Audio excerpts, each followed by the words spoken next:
how do we create a space that is kind, gentle, and accepting of who we are as individuals, as neurodiverse people. So how have you managed to create a work environment which works for you? Maybe I'm gonna take another angle, Please. and more about, because the question is about how can we build a more adapted space for neurodiverse people, actually, and I want to probably take this question more on a general basis. Sure. And I think it's a little bit a mix of what you said, and this is how I like to coach my client as well when they have to develop their own work environment, their culture, and they come to me and say, oh, how should we have a culture?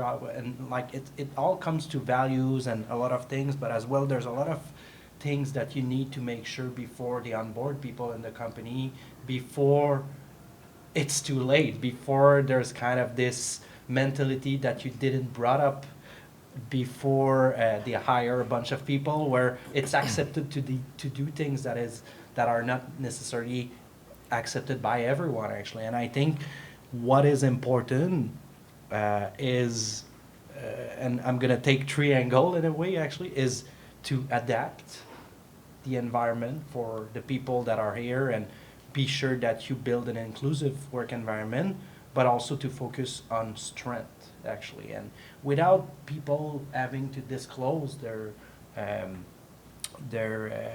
what they have and or whatsoever, just by focusing on trying to, when you hire someone and when you need someone to be a superstar doing something, that you focus on the strength of the person, and that you can, and the result that this person will bring, actually, at the end of the day. And like it's sure in my mind, and maybe the way I say it looks like very unicorn in a way, but that's I feel that like you need to be able to adapt, and for someone else, when this person comes, a little bit like you said, actually, when this person come in the environment without having to disclose what they have to say. And I did it in the past. Oh, sometime I'm a little bit lost. Oh, sometime I forgot things, and I'm not disclosing I'm ADHD. This is things that happen when I'm ADHD, but I'm just saying sometime I'm a little bit lost, sometime this. And when I say, oh, this is an amazing idea, I'm gonna work on it, they know that I'm gonna work on it very, very like hard, and like just like come up with, oh, do 1 page of this, I'm gonna do 20 page of this, and like this is like, oh, you'll have it for the rest of your life, like that's keep it, so those trends, like when you build your interview process, when you try to find people, this is very important that you understand that different people have different strengths, and maybe different people have different condition as well that can bring those trends up, actually. And there's another thing, and that's more for neurodiverse people. I have another disability, actually, and that's something that put a break on certain dreams that I have on my life. So I'm colorblind, actually. I've been diagnosed before ADHD. When I saw that I said to my parents that the grass was brown, actually. So so I've been diagnosed with this, and when I was young, I wanted to be a airline pilot, actually. And it was a dream that, like, they told me, oh no, you will never be able to do that. The optometrist told me, oh no, you won't be able to do that. And I really, really want to be a police officer after this, for the rest of my life, and that was my life dream. And I tried 3-4 times to do the police test to get to school, and I wasn't able to do it just because of my eyes. But I know that there's people that fought to be able to be police officer, and were a little bit more serious in their process, and really, really wanted to do this, actually. And aircraft pilot, and they are colorblind, and they succeed to do it. They found ways to do it, and they found ways to make sure that their condition is not necessary, or is as minimum as possible, affecting the risk that they can bring to their work environment. So with glasses and everything that brings you the right colors or whatsoever. So what I want to say is that don't think that because you have a disability you can't do something. Like you can't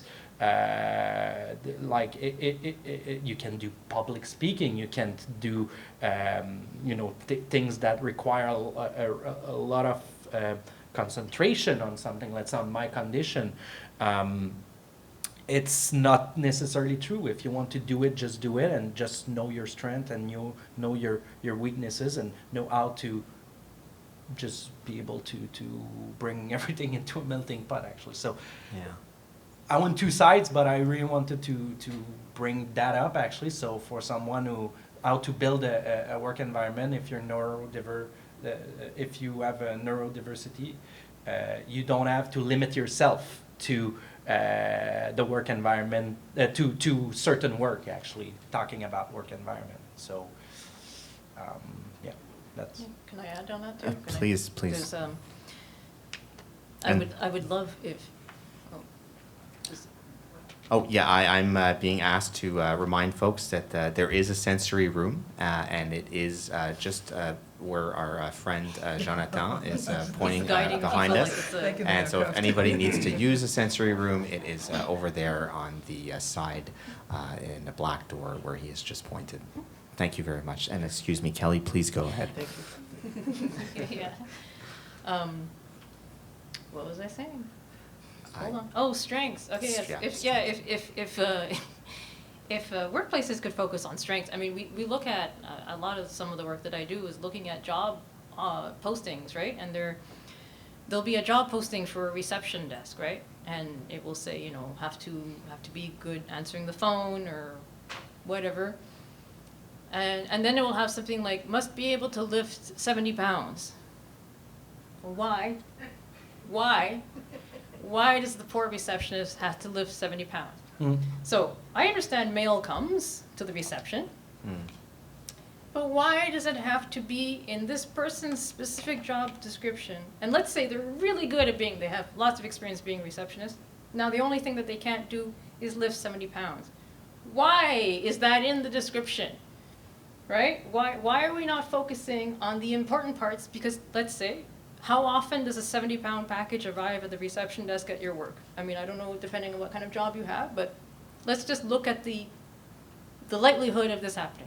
So maybe, let's say it happens once a month. That's kind of exaggerating a bit probably, but let's say every once a month you get a 70-pound package that arrives. Surely there is somebody else in the office, and maybe a few other somebody else's that can come and help this person. Maybe there's a dolly that you can use to put the package on. But I'm wondering why you would put that the receptionist is supposed to be the one who normally you should be concentrated on their customer service, on the way that they treat clients and people that are welcoming. Why are you excluding those wonderful skills because you need somebody that can lift 70 pounds once a month by themselves for some arbitrary reason? And it sounds like a wild example, but there's so many job postings that have all sorts of things like that. You have the tech guy who doesn't even have a phone on his desk or her desk, and they say, well, it has to be good with people. What the fuck does a coder have to be good with people? But it's true. But why are these things in there? It doesn't make any sense. And so people are not applying for these jobs in the first place because they say, well, I don't fit this profile. Why are you looking for a profile that is not necessary? You're not paying a person who's coding to be good with people. You're not paying that person you're not paying them to do the reception. So why would we put that as a requirement? There's all sorts of issues I find with just the way that we even think about how we put jobs out there before you even get the job. Well, like we're saying, we're learning as we're going, and there's clearly employers have a lot of work to do to build and foster that inclusivity.